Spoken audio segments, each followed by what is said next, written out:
नमस्कार दोस्तों, welcome back our channel. तो आज हम बात करने वाले हैं कि अपस्टॉक्स में आप म्यूचुअल फंड में किस प्रकार से इन्वेस्ट कर सकते हो, कैसे आप चेक कर सकते हो कि म्यूचुअल फंड कौन सा सही रहेगा या कौन सा नहीं। ठीक है दोस्तों, और म्यूचुअल फंड होते क्या हैं इन सभी की हम बात करने वाले हैं। तो सबसे पहले आपको अपस्टॉक्स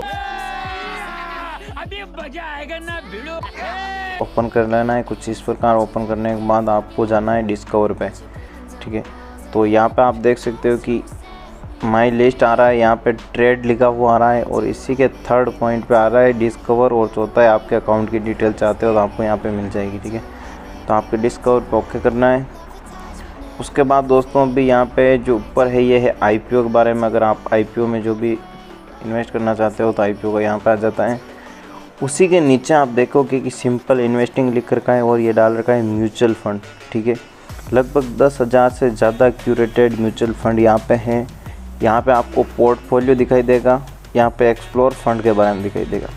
तो एक्सप्लोर फंड का मतलब होता है कि हम उनको चेक कर सकते हैं, और जब आप किसी में इन्वेस्ट कर देते हो तो यहाँ से आप देख सकते हो कि वो कितना ग्रो कर रहा है और क्या उसकी पोजीशन है। ठीक है, उसके बाद आगे देखते हैं तो ये स्मॉल कैश भी मिल जाएगा आपको, जहाँ पे स्मॉल कैश में आप स्टॉक्स को चेक कर सकते हो और उन एक स्टॉक की लिस्ट बनी हुई होती है। ठीक है, तो उन स्टॉक को आप मिक्स में बाय कर सकते हो। एक स्मॉल कैश आप भी क्रिएट कर सकते हो वैसे। तो दोस्तों सबसे पहले मैं आपको बता दूँ स्मॉल कैश और म्यूचुअल फंड में क्या डिफरेंस होता है। तो दोस्तों म्यूचुअल फंड होता है वो एक बड़ी कंपनी होती है या बड़े बड़े हेज फंड मैनेजर होते हैं, वो आपका पैसे को क्या करते हैं कि इन्वेस्ट करते हैं जो गुड क्वालिटी कंपनी होती है उनमें। अब मान लो कोई शेयर है, वो है मान लो 15,000 20,000 का, या आज पेज इंडस्ट्रीज़ का देख लो तो वो 27,000 का शेयर है। ठीक है, तो बहुत सी कंपनियां महंगी है लेकिन उनमें क्वालिटी अच्छी है और सही प्राइस पे जब मिलती हो तो आप उन्हें बाय कर नहीं सकते। तो आप जब म्यूचुअल फंड किसी में इन्वेस्ट करते हो तो फिर वो उनके अकॉर्डिंग क्या होते हैं कि सबके पास से पैसे आते हैं, तो फिर वो उसमें इन्वेस्ट कर सकते हैं और उसके अकॉर्डिंग वो यूनिट बना देते हैं, जिससे कि आपको सभी को बराबर हिस्से में पैसा मिल जाए जो भी प्रॉफिट हो तो। ठीक है, दूसरा ये है कि उनको अच्छा नॉलेज रहता है, तो अच्छे सही टाइम पे उनको इन्वेस्ट कौन सी कंपनी में करना है वो अच्छी अच्छी कंपनियों में इन्वेस्ट कर देते हैं। और आपको इतना टाइम नहीं मिल पाता है कि आप शेयर मार्केट को समझो सीखो, तो फिर आप म्यूचुअल फंड में इन्वेस्ट कर सकते हो। और वो बड़े बड़े जो मैनेजर होते हैं उनको सब पता रहता है और उनका काम ही यही है, कितना ही एक्सपीरियंस होता है वो, तो उससे आपको अच्छा प्रॉफिट मिल सकता है।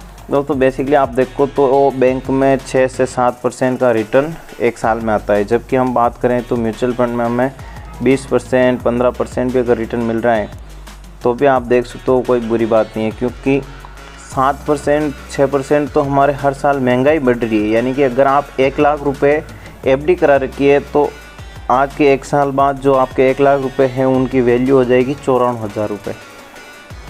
और अगर आपने एफडी कराई है तो फिर आपको मान लो कि 54,000 से एफडी कराई तो वो 1 लाख रुपए आपके 1 साल बाद 1 लाख रुपए ही रहेंगे, ना तो बढ़ेंगे ना गिरेंगे, ऐसी कंडीशन है। तो आपको कमाना है तो कमाने के लिए क्या करना पड़ेगा, इन्वेस्ट करना पड़ेगा। जब इन्वेस्ट नहीं करोगे तो कैसे कमाओगे।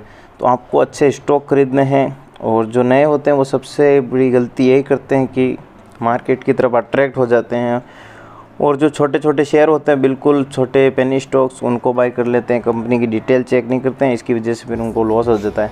अगर आप कोई भी कंपनी हो, ब्लू चिप कंपनी है, अच्छे फंडामेंटल है, उसमें आप इन्वेस्ट करते हो तो लॉन्ग टर्म में आपको रिटर्न मिलेंगे ही मिलेंगे। ठीक है, और अगर आप ऐसी गहरी कंपनी में इन्वेस्ट करते हो तो फिर रिटर्न की कोई गारंटी नहीं है। और स्मॉल कैश में होता है दोस्तों कि आप ऐसे कुछ चुनिंदा स्टॉक को ले सकते हो और फिर उन स्टॉक की हर महीना आप SIP के थ्रू इन्वेस्ट कर सकते हो। जैसे कि मैंने यहाँ पे टेक्नोलॉजी के 5 शेयर आए, मेरे को अच्छे लगे, तो उन सबको कंबाइन कर दिया। तो अब मैं जब भी पैसे डालूंगा तो वो सारे शेयर मेरे बाय होते जाएंगे, और इसमें मिलता है हमें डिविडेंड भी मिलता है, और म्यूचुअल फंड में हमें डिविडेंड नहीं मिलता है, और बोनस स्टॉक स्प्लिट सारे मिल जाते हैं स्मॉल कैश में।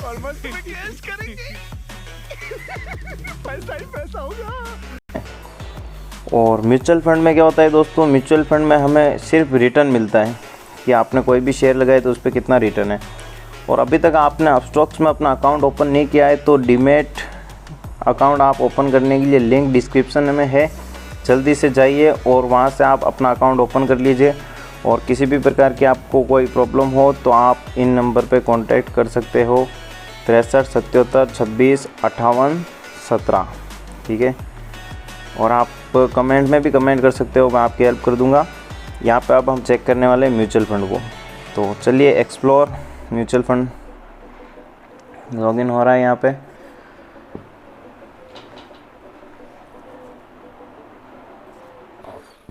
तो इस प्रकार आपके सामने सभी फंड का ये खुल जाएगा, जिसमें आप देख सकते हो म्यूचुअल फंड की सभी डिटेल आ जाएगी। यहाँ पे दोस्तों पहले तो इधर आ रहा है कि ऑल फंड, यानी सभी फंड जितने भी 10,000 है उसमें आपको जो भी अच्छा लगे आप कर सकते हो। दूसरा है कि आप कलेक्शन में जा सकते हो। कलेक्शन में क्या होगा कि अगर आप टैक्स बचाना चाहते हो तो इसमें है ना, जो टैक्स बचाने वाले म्यूचुअल फंड है वही हैं। और यहाँ पे ऐसे फंड है जो न्यू फंड ऑफर कर रहे हैं, वो भी मिल जाएंगे। सबसे कम रिस्क वाले म्यूचुअल फंड हैं वो भी यहाँ पे मिल जाएंगे। और जो ग्रोथ है, हाई ग्रोथ वाले म्यूचुअल फंड, वो यहाँ पे मिल जाएंगे। तो अगर आप एम्प्लॉय हो गवर्नमेंट, या फिर आप कोई भी काम ऐसे करते हो जिससे आपको टैक्स लगता है, तो फिर आपको टैक्स से और म्यूचुअल फंड चुनने चाहिए। और अगर आप ज़्यादा एज के हो और कम रिस्क लेना चाहते हो तो फिर आप लो रिस्क वाले म्यूचुअल फंड को चुन सकते हो। और अगर आप काफ़ी एग्रेसिव हो कि मेरे को पैसा बनाना है और थोड़ा रिस्क ले सकते हो, तो फिर आप ग्रोथ बूस्टर कंपनीज में इन्वेस्ट कर सकते हो, ठीक है। तो यहाँ पे हम टैक्स सेवर फंड देख लेते हैं कौन कौन से हैं। तो दोस्तों BOI AXA tax advantage fund है, ठीक है। और यहाँ पे इसी प्रकार बहुत सारे हैं। और हम देख लेते हैं IDFC टैक्स एडवांटेज है, कैनरा है। तो यहाँ से हम एक सिलेक्ट कर लेंगे कोटक टैक्स फंड डायरेक्ट को, ठीक है। तो Kotak tax saver fund direct plan को हम देखेंगे। दोस्तों इसने ग्रोथ वाला स्टॉक है, ये ग्रोथ वाला म्यूचुअल फंड है। आप देख सकते हो यहाँ पे ग्रोथ लिख रखा है। और इसने 1 ईयर का रिटर्न बता रखा है यहाँ पे कि 25% का 1 साल में रिटर्न दिया है, ठीक है दोस्तों, ठीक है। इसी प्रकार अगर यहाँ पे ऊपर देखो आप, तो इस म्यूचुअल फंड में डिविडेंड पे आउट भी है। तो अगर आप डिविडेंड चाहते हो तो ऐसे प्रकार के म्यूचुअल फंड में कर सकते हो इन्वेस्ट।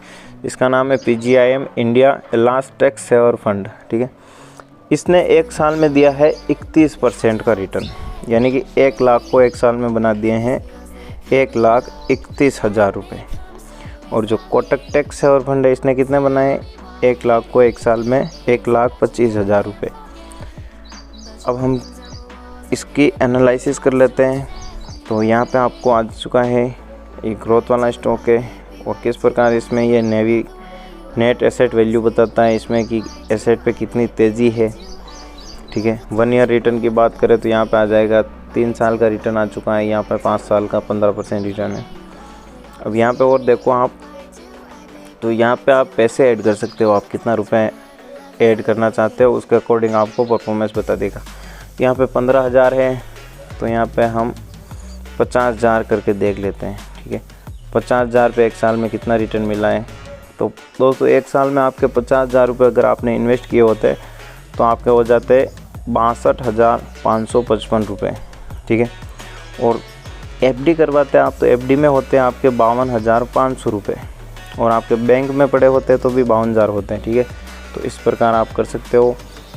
एक बार में आप 500 रुपये से स्टार्ट कर सकते हो, या SIP भी कर सकते हो। SIP का मतलब होता है कि हर महीने एक आप अमाउंट डिसाइड कर देते हो जो आपके अकाउंट से ऑटोमेटिक म्यूचुअल फंड में ऐड होता जाता है।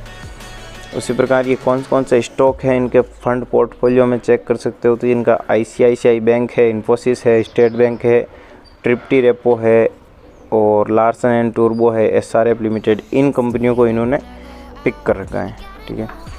और हम बात करें तो फंड मैनेजर का नाम क्या है, तो हर्षा उपाध्याय ये फंड मैनेजर है, और 18 साल का इनको एक्सपीरियंस है। इनकी क्वालिफ़िकेशन यहाँ आ चुकी है। तो इस प्रकार आप किसी भी फ़ंड की पूरी डिटेल चेक कर सकते हो, ठीक है। और अब हम देख लेते हैं कलेक्शन में वापस जाके कि लो रिस्क का कौन सा म्यूचुअल फंड है। यहाँ पे लो रिस्क वाले भी आ गए, लेकिन दोस्तों लो रिस्क वाले स्टॉक ने तो 1 साल में बहुत ही घटिया परफॉर्मेंस बता रखी है। इसमें 4% का रिटर्न कौन लेता है यार। 4% का तो हम ऐसे पड़े रहे तो भी बढ़िया है पैसे। बहुत ही कम। इससे अच्छा तो देखो आप है ना कुछ स्टॉक होते हैं अच्छी क्वालिटी के, जो सब जानते हैं, रिलायंस है, टाटा पावर है, टाटा की कंपनीज़ हैं, बाकी जो FMCG सेक्टर है, HUL, तो इस प्रकार के स्टॉक को भी अगर आप बाई कर लेते हो ना तो भी 15 से 20% आपको रिटर्न दे देंगे। तो मेरे ख्याल से टैक्स ये लो रिस्क के स्टॉक तो पसंद नहीं आए मेरे को। कम से कम 15% का रिटर्न आपको एवरेज मिल जाए तो बहुत अच्छी बात है एक साल में, ठीक है। बाकी यहाँ पे ये और है जो डिविडेंड को भी वापस री इन्वेस्टमेंट करते हैं, यानी कि आपको 100 रुपये अगर डिविडेंड मिला है तो उस पैसे को भी ये वापस इन्वेस्ट कर देंगे, आपके म्यूचुअल फंड में जुड़ते जाएंगे वो। तो ये भी काफ़ी अच्छे हैं। तो यहाँ से दोस्तों आप म्यूचुअल फंड की सारी जानकारी ले सकते हो, चाहो तो उसमें इन्वेस्ट कर सकते हो। और अगर आप अभी तक चैनल को लाइक शेयर सब्सक्राइब नहीं किया है तो प्लीज़ कर दीजिए और बेल आइकन को ज़रूर प्रेस कर दें। और एक बात आपसे कहना चाहूँगा, डीमैट अकाउंट ओपन करने के लिए आप लिंक डिस्क्रिप्शन में है, वहाँ से ओपन कर सकते हो। अब हम बात कर लेते हैं स्मॉल कैश की। तो दोस्तों स्मॉल कैश का मैं वीडियो आपको नेक्स्ट पार्ट में बता दूंगा। वीडियो काफ़ी बड़ा हो जाएगा तो आपको भी थोड़ा बोर होने लग जाएंगे, ठीक है।